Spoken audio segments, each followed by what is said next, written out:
All right, everybody.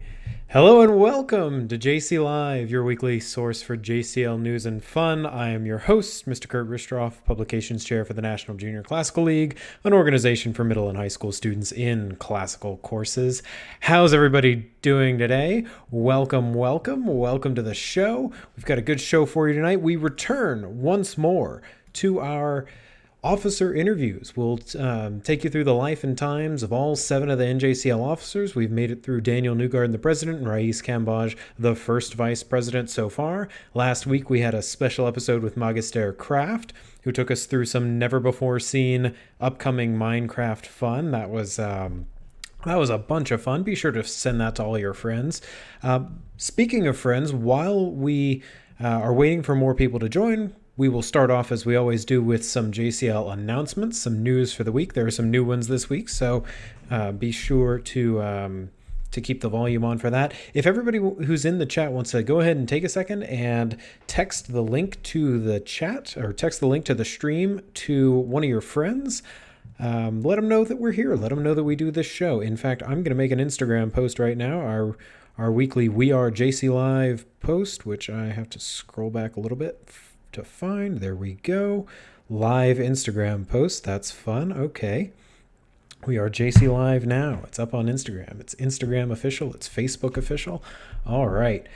So we've got some people joining. Welcome to the show. Let's go ahead and get started with some of our normal housekeeping things, some announcements, a preview of next week's show, all that kind of fun stuff. So our normal announcements and updates while people join in, our housekeeping things. Join JCL. I say it every week. It's always true. If you haven't joined JCL yet, if you are a middle or high school student in a classical course, Latin or ancient Greek or classical mythologies or something like that, consider joining JCL. If you don't have a chapter at your school, you can start one. If you're homeschooled, you can start one. If you want to become a member at large and not start a chapter, you can do that too. We can help you with all of those options. You can click the links in the description. There's a Join Now link in the description that you can check out for joining the club. It's an awesome organization, really awesome. I mean that in the literal sense of the word. It inspires awe. The events that we run and that our state chapters run, I mean, my gosh, people just absolutely love them. They're a great opportunity to learn skills, practice your Latin and Greek knowledge, obviously, but just have a ton of fun along the way. Meet all kinds of people, make lifelong friendships, all that. JCL's the best. Okay, and if you've been in JCL for a while and you've got one of those awesome stories to share, consider submitting that to our JCL book project. Stories are tentatively due December 31st. Tell us about your single best memory from JCL. I'd love to hear it, and I'd love to include it in the book that we are writing.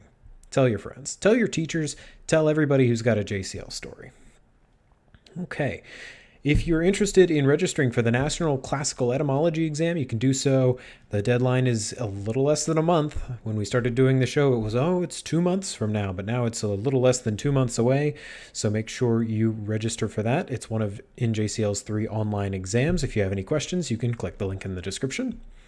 A new one for this week, the September photo of the month is due at the end of the month. We're doing, Vivian Liu was on last week.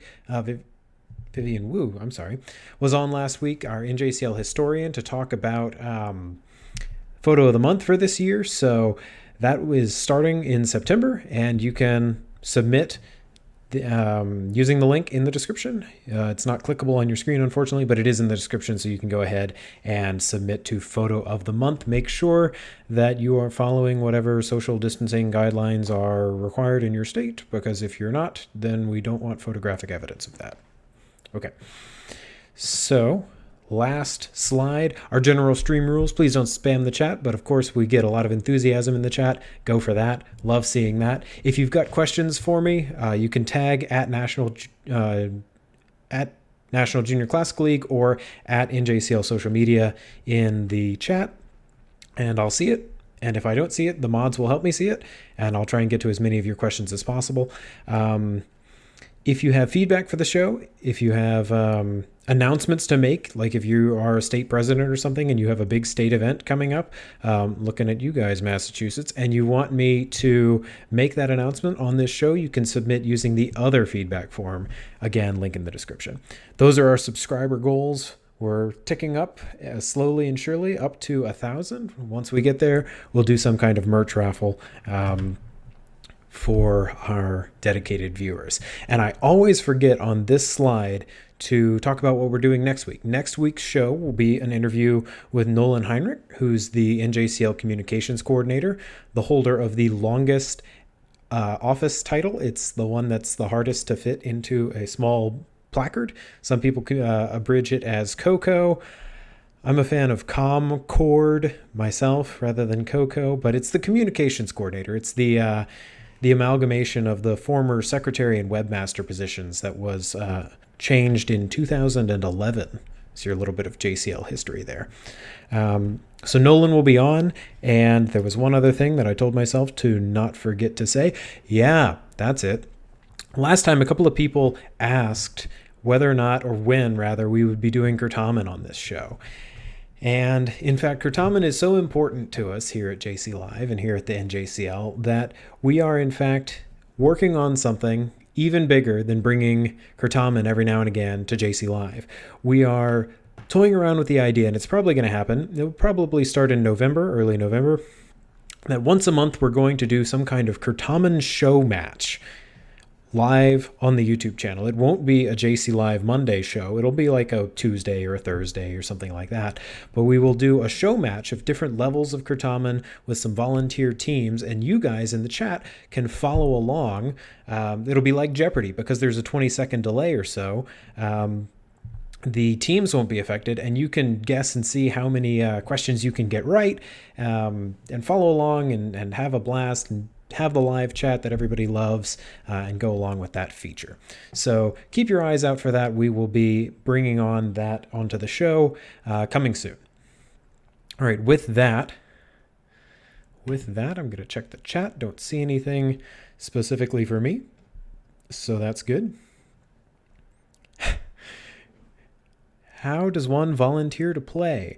There will be details about that coming soon. This is going to be, I'm not going to run the Kurtamen bit. Like, I will run the behind the scenes, the overlay, the stream, all of that kind of stuff. But the logistics about who's playing, the moderators, the questions, all that, that won't be up to me. That will be up to Mrs. Jenny Luongo, who's the NJCL Kurtamen chair.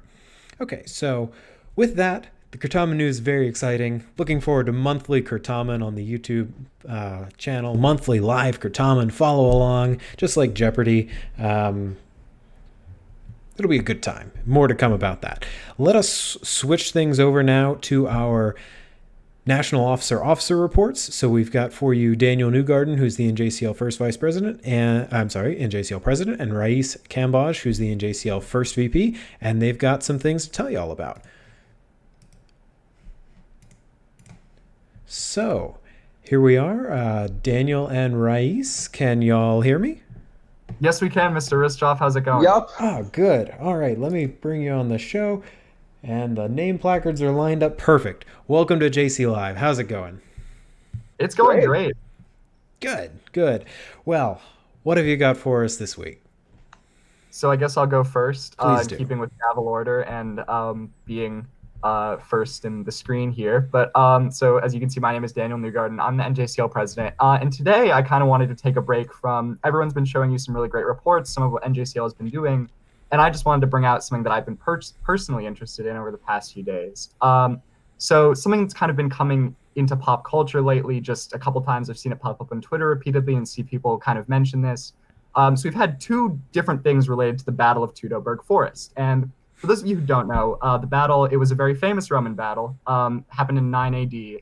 And it's very famous because in popular culture, at least, it was kind of seen as halting the Roman expansion into Germania, and just kind of halting Augustus's push far north. But, you know, arguably it might not have been the real catalyst that ended it. I can't get into all the history around it and all the debate here. But suffice to say, it was a very important battle because Arminius, one of the lieutenants of the Roman general Publius Quinctilius Varus, betrayed him for his ancestral Germanic people, and then sent Varus into an ambush. And then we get this very famous line from Augustus, Varus, Varus, give me back my legions. And he just repeated this for weeks in a stupor because he was so angry. But on to the reason why I'm here and I'm mentioning this today. So the first thing, and I'll present to show you this article. You might not be able to read it, but I'll read it for you, or go over it at least. So we actually have some of the oldest Roman body armor of the segmentata variety. There are multiple different kinds of body armor used throughout the Roman Republic and Empire and just throughout Roman history. But this is kind of the stereotypical Roman armor where you see the iron plates layered over one another in kind of a loose fashion. And they actually found the world's oldest set of this, and also one of the most complete sets, at Calcrius, which is the site of the Battle of Teutoburg Forest. And this is really exciting just because, some pieces of Roman culture and Roman material culture that we know existed and that we have literary and artistic evidence for, we can't actually find the artifacts themselves. So this is really interesting to actually see some of the pieces themselves as they've been recovered at the battle site, and especially as a site of such a famous battle, that we have a real piece of evidence of Roman military culture and just Roman equipment. So that was the first thing that I wanted to mention. And this next one is more of a pop culture thing. This might be fun for some of our history buff Kurtaman folks to look at, just to maybe fact check.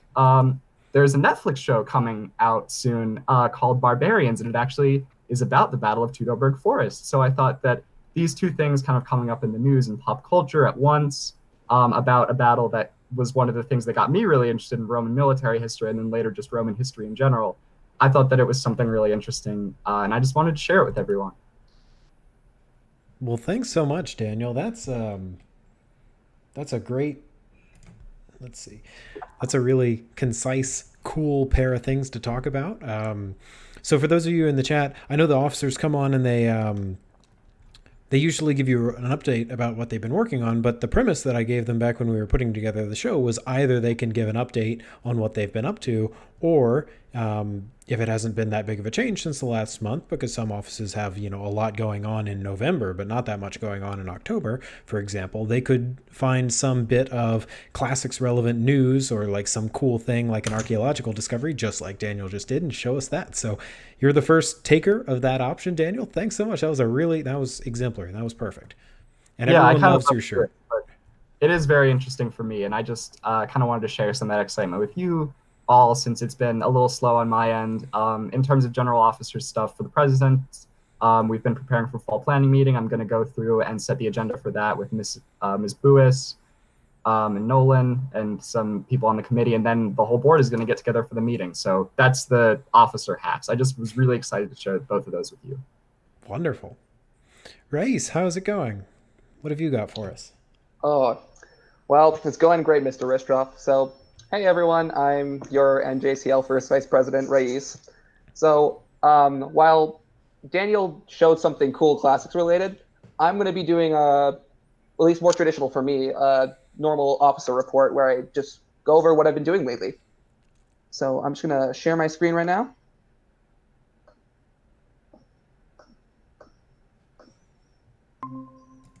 Cool. Yeah, now see, Google Meets does this very interesting thing where I have to now switch your name placards because it put Raiz on top because he is screen sharing. So, okay, everything's fixed. Okay. Go for it. So, the NJCL is proud to be announcing our monthly contest for this year. So normally the monthly contest begins in September, but due to COVID and having to basically rearrange some of the contests and change certain rules, it is starting October. But submissions for this first month can start from June of 2020 all the way up to the 15th of October. So as you can see, the deadline per month is the 15th of that month, and it will be judged within 1 to 2 weeks after the initial deadline. So, if you guys are familiar with the monthly contest, you know that it's basically a way for JCL clubs to publicize themselves and get rewarded for the publicity they make. So this year we've changed certain rules to make it more friendly to schools that are going completely online. So as you can see, I'm going to scroll down to the descriptions of certain events. So for school-affiliated media, we are including digital newspapers, radio segments, TV segments, articles, and podcasts. We're just trying to find ways for JCLers, regardless of their situation, whether they're physical or virtual, to have a fair playing field. So, Reyes, I'm going to interrupt you a little bit. Can you zoom in, please? I can't zoom you in without taking you and Daniel out of the frame. Perfect. Thank you. Better? Much better. So I guess I'll just scroll up here. So I just want to make one thing clear, that regardless of whether you're virtual or in person, you will be judged solely on what you present. So that is to say, if your school doesn't have a physical way to have posters or banners or get everyone together for, let's say, a podcast, there will not be special consideration, or there will be special consideration for any club that is unable to do anything physically, just a level playing field. And just one important note is that since the purpose of this contest is to increase public awareness of the JCL, all submissions must have a scope larger than just the classrooms. So class events, let's say, I don't know, an Ides of March celebration where you just stab your teacher, won't count towards the publicity contest. But let's say you make a documentary, like a mockumentary of your teacher being an emperor, and you stab him and you basically show like the fall of Julius Caesar, and you show it through your entire school. That would be an example of publicity. And the NJCL does not condone the stabbing of teachers.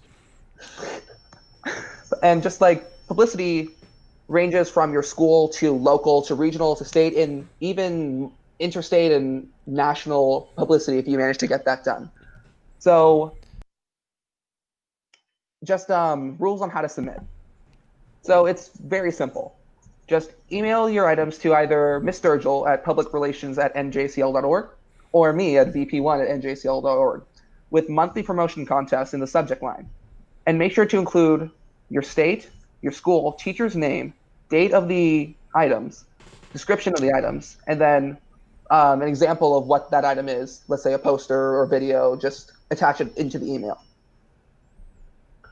And then you're done. Really, as soon as you submit all your information for the month, you can get ready to submit again next month. And again, this is a monthly contest, so new winners, there will be different winners every month, and it's a great way for your chapter to be featured on NJCL website or social media. Cool. Okay. Thank you, Reyes. And where can people find this document? Is it on njcl.org yet? I will be likely posting this on njcl.org in maybe a week. Wonderful. And the officers are going to be back got to change that. About once a month. We do 2 officer reports a week, and there are 4 weeks in a month, and there are 7 officers, so it's about once a month. So I'm assuming that in about a month, Daniel can come back and tell us his review of the Barbarians show on Netflix. Reyes can come back and tell us exactly where to find this document. We can post it on social media before then, all these kinds of things. So until next time, you two, thanks very much. Keep being awesome, and we will see y'all in about a month. Thank you, Mr. See you later. Okay, and with that, I'm just going to check up on the chat a little bit. Let's see. Okay, I'm going to... Sorry, guys. Sorry, everybody. I'm going to move over here, and hopefully Lyndie will be able to hear me. So please allow me to introduce National Junior Classical League second vice president from South Carolina, Lyndie Reining. Lyndie, can you hear me? Are you there? Yeah, so wait on this. Hi, You're on the show. All right. How's it? Oh, I forgot to play music. I was supposed to play music for everybody. I'm sorry for those of you who have been asking me to play music on the show. I have Dr. Dolittle music for you tonight. We're going to be listening to the soundtrack from the 2020 Doolittle movie starring Robert Downey Jr., which has like a 14% on Rotten Tomatoes. So apparently the movie's not very good, but that was the source of the thumbnail because Lyndie is a huge animal lover. I'm sure we're going to get into that. I'm sorry, I botched the intro, Lyndie. How are you doing? Welcome to the show. I'm doing good. I hope all of our viewers are doing well as well. I think so. I think they are. Let me pull up the chat. The chat says yes, they're all doing well. Generally, that's what people are saying. In the chat also, if any of the volumes need to be adjusted, if I need to make Lyndie louder, if I need to make the music quieter, if I need to be quieter, let me know because I can't hear myself very well. So Lyndie, how's it going? Second VP of the National Junior Classical League. You're from South Carolina. You are from a town I hadn't heard of in South Carolina, but I looked it up on the map today. It's what's the closest like where do you fly in and out when you fly places? That's kind of a tough question. It's kind of in the middle of a couple of big cities, so you can get to Greensboro, Charlotte, or Charleston pretty easily.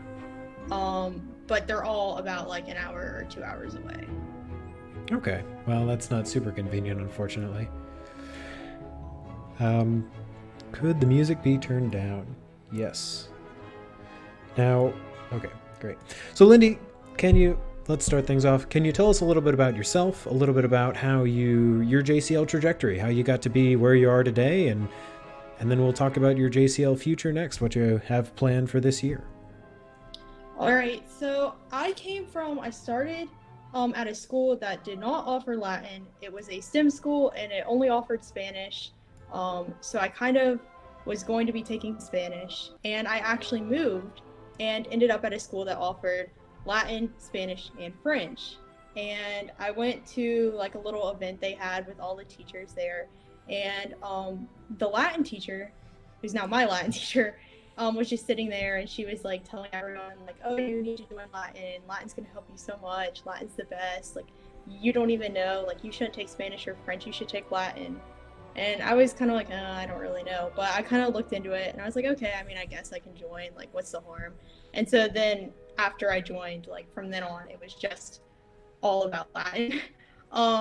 And after a couple of months, my teacher was just like, you know, you need to come to these events. We're having a fall forum. You need to start coming. You're going to love them. Like, you're all in. You love the language. You're going to love JCL. And I was like, I don't really know what that is, but I'm going to college at Charleston and I'm finding out. So I went and I loved it. And so she, you know, the next time I was like, I'm running for office. I'm doing SCJCL. I want to run. And she was like, okay. And I just kept on doing it. So I really just kind of lucked out and ended up at a school that offered it and fell in love. Awesome. So your first event was a fall forum? Do you remember anything in particular that made you fall in love? Like what did they do? What do they do at South Carolina's fall forum? The College of Charleston has a really good classics program, and they do like an amazing job. I had never seen any of their like programs they offer and things, but they did like an amazing jobs with different like lectures, and everything was really well organized, and everything was really like, I don't know, it was just very accessible, which sometimes I think for students the classics aren't, because it does seem kind of like very, you know, dense subject matter. And so they made everything really fun when they were talking about like, you know, the battle, like all these battles and all these people and all these rulers, and they were like, you know, you need to, you know, do this and do that. And so it was just interesting because I was new to the whole thing, and they made it really accessible. Gotcha. That's one of the things, that's one of the strengths that I really like about Latin, is that you get, in addition to the language, you get a lot of history, you get mythology, you get life and culture, you get some geography, some engineering if you learn about aqueducts and thermi and things like that. So it sounds like they did a good job of breaking that down. You could go to sessions that you were interested in, like based on your individual interests or something like that. Yeah, they had different ones. Like they would have one about pottery, and then like classics in modern time, and then, you know, like Ghost based off Greek literature. And it was just really interesting. You could just pick what you wanted to do and go do it. And I was like, wow, this is kind of cool. Did you go to the Ghost session? Yeah, I did. What'd they talk about? Honestly, I can't really remember, but I think it was just like a whole bunch of different quotes that were like, the spirits B were walking down, the road towards whoever, and I was like, oh, that's kind of interesting. And they talked about like how modern day ghosts we think of as being very like haunting and like kind of like physical spirits, and how it wasn't really like that in literature back then, how it kind of had a different definition. And it was really interesting. And then that even kind of like segued into talking about how like the underworld versus like what we think of as afterlife. So it was really interesting. Cool. Well, that sounds awesome. And you, so you fell in love with JCL at a fall forum, and then you immediately decided to run for state office. Is that right? Yeah, my teacher, like I said, she came to me and she was like, we're having a spring forum, like you should come. And the president was at our school, and so he was going to be hosting it and planning it. And she's like, you should come. It has arts events. You love art. And I was like, oh, cool, this is gonna be fun. And so then she's like, we need, people to run for office. Like, are you interested? And I was like, office? I've never thought about this, but yeah, I guess so. And yeah, it was so much fun. And you started out, if I read your bio right, you were South Carolina historian first. Is that right? Yeah, I was historian first. Historian is kind of like a odd job in South Carolina because we don't have like a COCO or a webmaster or anything like that. So historian does, website any important documents, kind of helps with meetings and like getting all those planned and everything. And so you kind of like any job that can't necessarily fall into a category of president, first VP, second VP, parley, or editor, you kind of can just help with. And so I kind of got to see it all, and I really like that. Okay. And so you got a picture of the whole of South Carolina JCL, and you decided second vice president, that is my calling. Yeah. I really liked the sense of community that the second VP gets to deal with. It's not just the actual organization. You don't just get to like, the procedural stuff, which is great. And I'm not hating on that. I love that. Obviously, I love the organization so much, but you get to really do the community service and the spirit. And I think the community aspect where everyone's coming together for one common goal, one common purpose. And I just love that because I think that's so unique to see people from all over the country in like a big auditorium yelling random cheers. Yep. I mean, it gets the blood going. It's loud. It's fun. I don't know.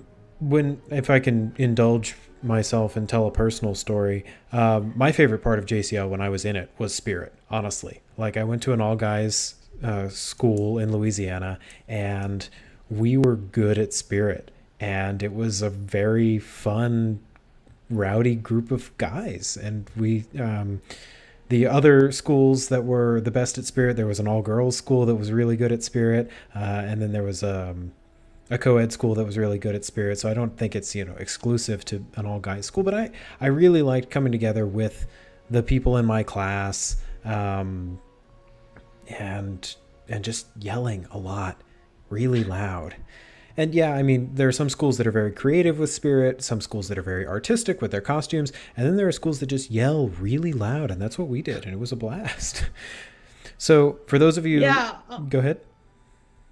Oh, sorry. I was just going to say, I don't know if I should... This kind of shows how serious my school takes spirit. Mm-hmm. Starting like 2 months ahead, we do like twice a week practice, mandatory if you're going. Like you're there, you're screaming, we're going outside if you're not loud enough and doing it again. Like everyone's coming during lunch and we're doing spirit practice. And it's so much fun. It's like, it doesn't sound fun, but I promise you, everyone loves it. It like gets you excited for your afternoon classes.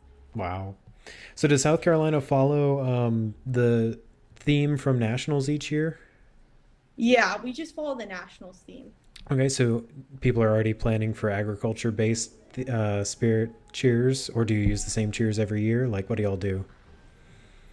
We typically try to use some of the same and then come up with new ones. Mm-hmm. And so the new ones are always kind of like the most, they're kind of a reach sometimes. But sometimes, if I do say so myself, they kind of get really good. Like, they're really nice and creative. Instead of Baby Shark, we had Baby D for Fargo. Baby what? I'm sorry. Instead of Baby Shark, we had baby B. Ah, yes. Yeah, which, that's kind of a reach, but it was good. Mm-hmm. And you get bonus points these days for submitting a made-up original cheer. Is that right? That's usually how it goes. Yeah, I think that's how it goes Okay. nowadays. So the second vice president, for those of you in the chat who might not know, NJCL has two vice presidents. The first VP deals with publicity, and the second VP deals with spirit and service. Are there other aspects of the job that what else does second VP do? I mean, spirit and service is a nice, succinct way of putting it, but in reality, you do a lot more than that. Or there's more to spirit and service than just saying, oh, spirit and service. Yeah, I think the important thing to remember about like spirit and service is that kind of sounds like that all falls during nationals. Like you do your national spirit project, and I mean your national community service project. Everyone's doing spirit. That's not exactly how it works out. I'm also doing the club of the month, which is encouraging local chapters to do more service projects and practice their spirit and be ready for nationals. I'm also talking to states and like, hey, like, what do you need help with? Trying to help them. I'm also helping our first VP plan Classics weeks and all the other officers.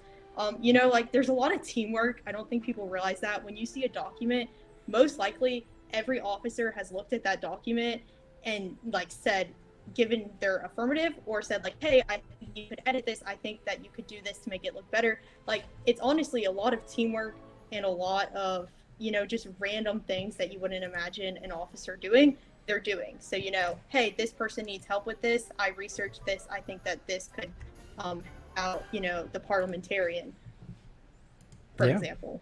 Yeah. Do you have, so let's see. National Classics Week is, like you said, a very big thing that you work on. Have you all started thinking about that yet, or is it still very far off in the future?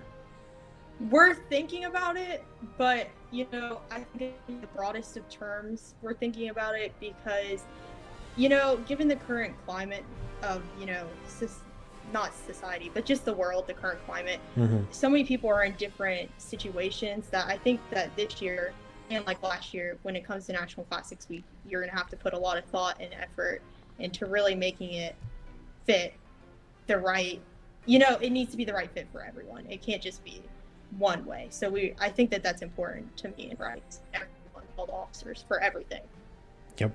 Well, National Classics Week is, you heard it here, folks. They're starting to work on it even now, even though it's not until April, because your national officers are awesome. Speaking of awesome, last time she was on, Lyndie showed us this really incredible document for the Club of the Month contest that she's got all planned out already. There's a theme for each month. I think, can you find that document on the JCL website yet? I don't know if it's on the JCL website, but it has been made available to all of the state second VPs that I can reach out to, and some other sponsors and people have reached out to me for it, and I've been able to give it to them. But it will be on the website. I will get with our Coco and get with anyone I need to and get it on there. Yep, it'll be there. It's also on this show. If you want to go back to the show we did with Daniel Newgarden, our very, very first show, Lyndie and Rais came on and gave their officer updates, and you can see Lyndie's beautiful document there. She was the first officer who needed to share her screen, and so was responsible for the overlay that y'all saw earlier.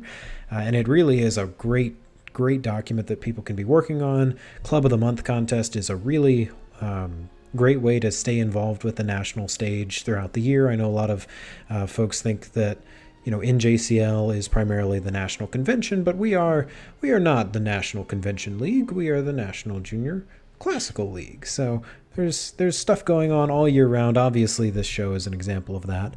And there are many of these Club of the Month activities that you may want to participate in. Let's talk briefly about, I want to talk both about spirit and service. So let's start with some service projects. What are some of your favorite service projects that you've either organized or participated in as part of JCL? I think, I would say this. If you're a smaller school or a smaller state, I would advise doing some smaller community service projects to start. Maybe a canned food drive, that's always nice. Maybe a change drive, that's great. And I would also encourage you, service starts on the local level. So I'd encourage everyone to reach out to local organizations, especially right now in the current situation we're facing.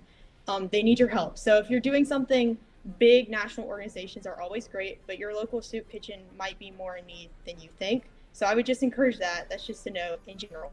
But service projects I've done book drives before for foster children. That is always great because when kids are moving homes, that can be really hard. And so to have items is great. On that note, also making blankets through Project Linus is really great. And they give those to children who are in foster homes or homes that are very unstable. Not to get like too much in the details, but a lot of kids, they don't have anything, and having an item gives them a sense of ownership, gives them a sense of purpose. Having something that's theirs is really important to their mental health and to them developing correctly. And that's really important starting at a young age. And so I love doing stuff like that. And then canned food drives are always like great. Like I said, smaller states, smaller chapters. That's always how you start. If you're a new second VP, that might be the way to start.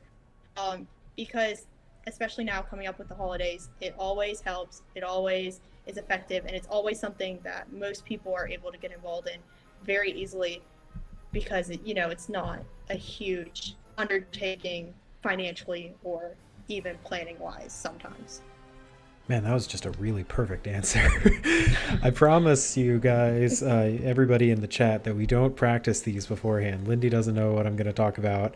If this were a stream clips channel where I clipped out bits of the stream every week and put that on the channel to try and build subscribers, which I've heard has mixed success, so I've held off on doing it for now. I would have clipped out that description of how to do service, and that would be one of the clips. In fact, it still might be. We'll see.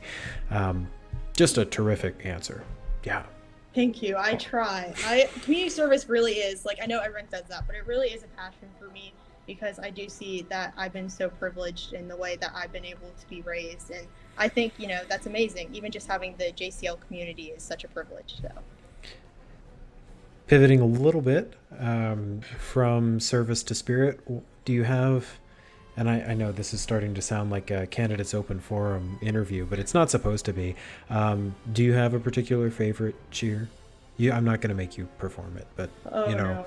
Is there a cheer that you really like doing with your school or with your state that requires some kind of coordination, that it's really cool when everybody gets it down? Not just which one has the cutest words or whatever. Is there a cheer that you really, really like to do deep in your heart? Oh, that's the tough one because I've done a lot of them. There's a lot of traditional ones that I was taught, and now I'm teaching these 7th graders. And so when I think about it, I'm like, that's really cool. But I would say, yeah, even though they're maybe not as cool to watch, a lot of the ones that South Carolina and my local chapter has been doing for years and years, I love doing because it's really cool to see the new officers take over and teach them to the new 7th graders. It's so cool. It really is, because then it's just starting this all over again. Yeah. That's fun. That's rewarding, seeing it get passed on. So let's see, you're in South Carolina. South Carolina has 2 Latin mottos for those of you in the chat who weren't here for Raíz's stream. They are the Latinist state motto wise, which is great. So congrats. It's kind of ironic. What is because that? I don't think a lot of schools offer Latin in South Carolina. I think South Carolina could use a little bit more Latin programs. We have the mottos, we just need to get the programs. Gotcha. But that's right on that. Yeah, it's sort of like the opposite of what he's trying to do with the Latin motto initiative. Yeah, but y'all already have 2 Latin mottos, so you've got to have something to work on. Let's see, other than that, next thing I wanted to talk about is in her introductory letter to the committee, Lyndie mentioned that she is very involved at school. You're on the debate team, you're captain of the math team, you're an event planner for the environmental organization at your school. Tell us about those. Yeah, I stay busy. I'm someone who my downtime is doing extracurriculars and stuff. That's kind of just my therapeutic activities. when it comes to like debate team, I'm the only person in my grade on the team, so that was kind of weird. But I just wanted to do it. I didn't know anyone else doing it, and I was like, I'm kind of scared to do this. I'm kind of scared to try out. I'm not very good. I don't like public speaking. I don't know about this. And then I tried out, and I was like, you know what? I like it. It's fun, you know? And so I just was like, I'll do it. And so I ended up working my way up to being able to compete, and then, you know, trying to get into more competitive competitions and kind of working my way up and trying to become a better public speaker. And then, you know, same thing with the environmental organization. You know, I just joined because I care about the environment, and I have taken environmental science classes, so I kind of really had a respect for, you know, those types of organizations. And I saw that they do a lot of event planning for Earth Day celebrations and a lot of fundraisers to donate to charities for land conservation and preservation. And so I was like, this is really interesting to me. I'm going to join and just do whatever I can. And so I joined and did whatever I can. And eventually they're like, hey, help us plan Earth Day, help us plan all these events, you know, like you could help, you really care. And so, yeah, I just kind of like, you know, anything that interests me, I like to get involved with. And, you know, if it becomes a passion, I somehow find myself spending many hours doing whatever I can for the club or, you know, the extracurricular activity. That's awesome. We in Louisiana, we would sometimes, back in the day, we did a combined JCL Earth Day thing because it was around National Classics Week, and we had some officers who had bay leaf trees in their yards that needed to be pruned every year. And so they would prune all this mass off their bay leaf trees and then say, okay, well, I don't want these bay leaves to go to waste, so let's make laurel wreaths out of them and distribute them at Earth Day, because you can use bay leaves in cooking. It's a decorative thing. You can talk about JCL. Yeah, that was a fun event. That's amazing. I really like that. This is an interesting idea. See, I think this is interesting. We might need like a JCL Earth Day thing, like, you know, of like event or like day or something. This is great. I love the bay leaf thing. Feel free to borrow the idea. Now it's public. It's for everybody to use. Go for it. I know almost nothing about speech and debate, the like national high school organization, but I know there are different formats, right? Like there's one where you're trying to persuade somebody, and there's one where you're trying to argue with somebody. Which one? What are those? Okay. What do you do? There's like Lincoln Douglas, which is more like a congressional style. There's public forum, which is what essentially public forum. You're given a issue that says, be it resolved, blank, blank, blank, blank, blank, and then you get assigned pro or con right on the spot, and you argue for it. But you research up until the event, and then you take pro or con, and then you argue it, and then you go and you do it again. You do the same topic multiple times during the day, and you get pro or con multiple times throughout the day. And you have to have stats memorized, everything to kind of like pull off the top of your head and just state. And then whichever side makes a better argument essentially wins, and you keep on going through a bracket until there's like one team. So like an example topic would be like, be it resolved, should the NJCL host an Earth Day event? Like, obviously they're more political, but just for example, it would be that. And it's not about your opinion, it's about research. So it's just about learning more about a particular issue. And so you do just look up statistics, stories, anecdotes, what politicians support what countries use what, and then you really get to just form like both opinions. Gotcha. So how is it scored? Do you get points? Is it the judges just kind of decide? Like, and if you get points, how do you get points? Okay, so you have speaker 1 and speaker 2 on each team. I'm speaker 1. And essentially that means I do like an intro, and then you do like a crossfire. So you and the other team speaker 1 full on just debate like what you're expecting it to be like you said this, what backs that up? What's your stat? Can you elaborate? And then kind of try and pick apart their argument back and forth. And then basically the judges kind of see who uses the most stats the most effectively and kind of just use their own opinion in a way. and then they start to score you, and it's out of a certain amount of points. Like I know that like SCISA, an independent school, South Carolina Independent School Association, I think uses a different amount of points than the National Speech and Debate Association uses. But essentially, the way that I've had all my competitions done is no one in a match can be scored the same amount of points. So they're effectively ranking you and saying, this speaker on, was number 1, this person was number 2, this person was number 3, this person's number 4, and then you and your partner are kind of averaged together and then ranked. So it's kind of cutthroat. Okay, so you've got you work with the team. So you said you're the only senior on the team right now? More seniors are probably going to try out and join, but I was the only person who was a junior last year. Gotcha. Which is kind of weird, but I had older and younger, and I was just kind of there. Okay. And so for math team, is that Mu Alpha Theta, or is it, which is a national math club organization, or is it a more local thing? I think my school is through the Independent Schools Association. Gotcha. But we go into other competitions against other schools that aren't independent schools, so I don't really know if that's just like open forum competitions. But those get hosted. You probably know this, but those can be really different. Some of them you're on stage answering automatically. Some of them you're doing a packet, and then they're scoring them, and then you're doing a speed round, and then they're ranking you. Okay. Yeah, I'm familiar with the packet style, the ciphering competition. Mm-hmm. Yeah. Yeah. So you've got a lot of interests. Speech and debate, which is, obviously very good for public speaking, and then spirit and service and math and environmental organization. Are you thinking of, what are you thinking of doing as a career, or is it too early to ask? I'm hoping to either be a lawyer, a politician, or work in the government in some way.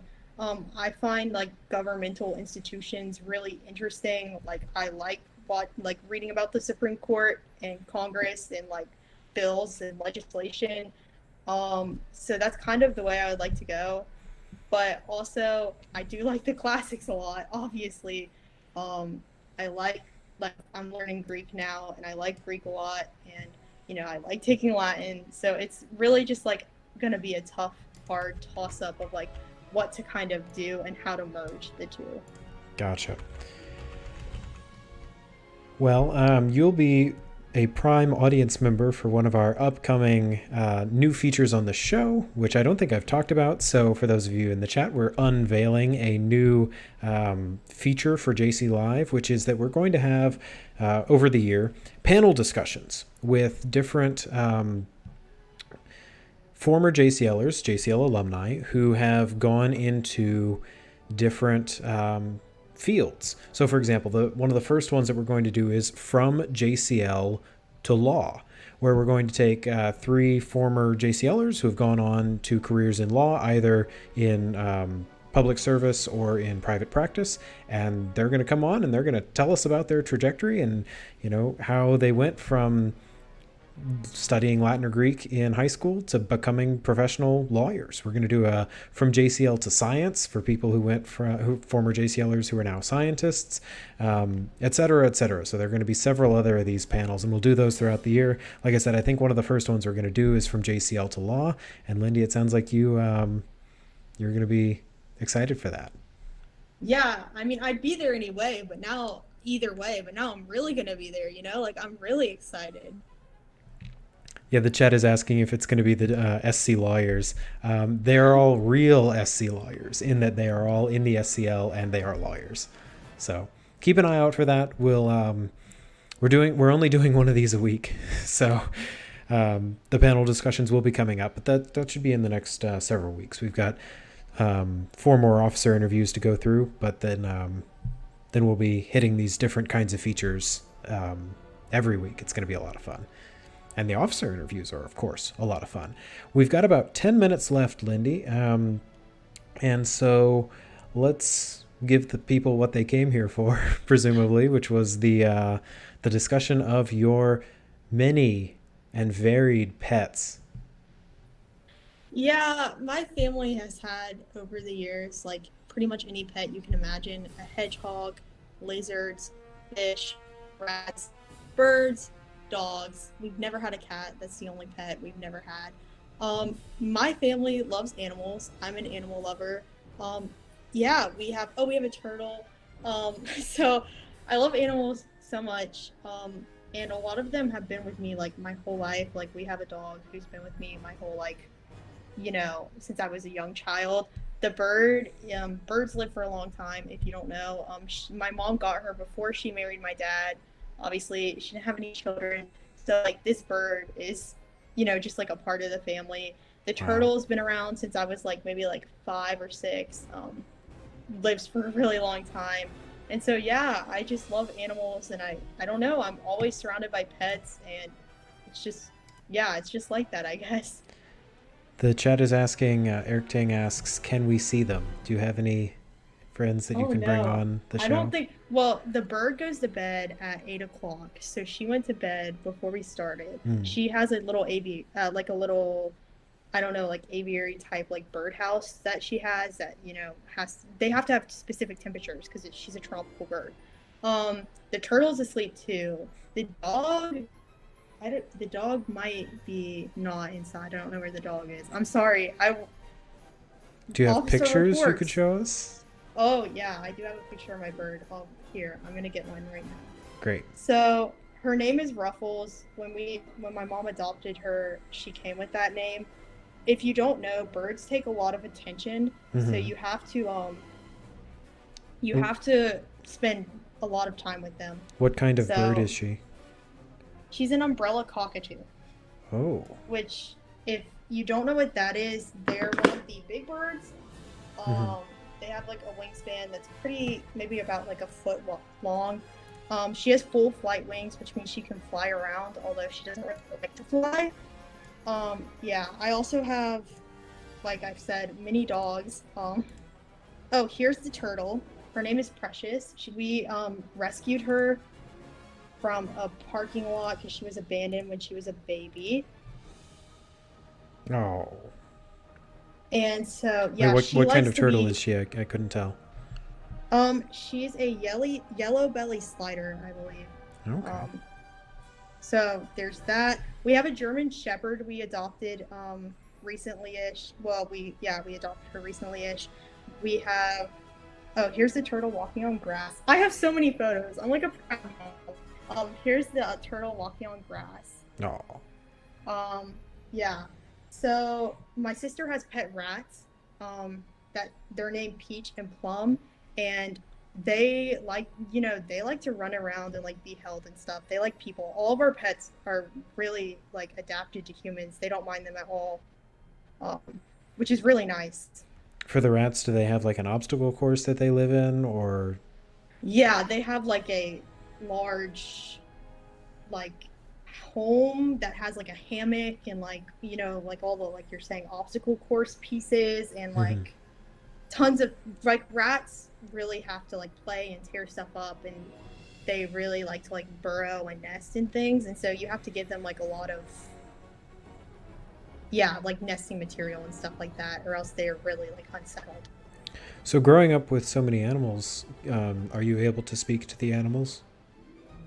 Yeah, my bird, like the bird doesn't talk like parakeet type talk that people imagine, but she has like her own language that, this sounds nuts, I'm sorry, but like she makes noises and you can interpret what they mean. So she says like night night when she wants to go to sleep. She can call our names. She has a different tone for each of us, and so we can hear her names. If you walk out of a room and she wants you to come back, she'll say peekaboo.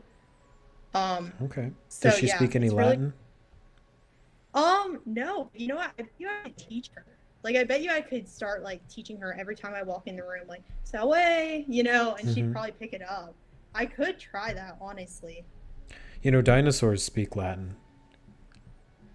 We did a skit about that a couple of years ago where Susan Shearer commanded a troop of dinosaurs because she was able to speak Latin. It's in the video archives. If you go back to That's Entertainment 2000 and Emory, what year was that?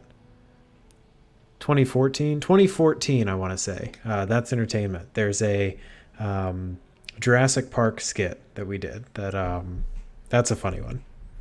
It sounds good. Yeah, here's the German Shepherd in a raincoat.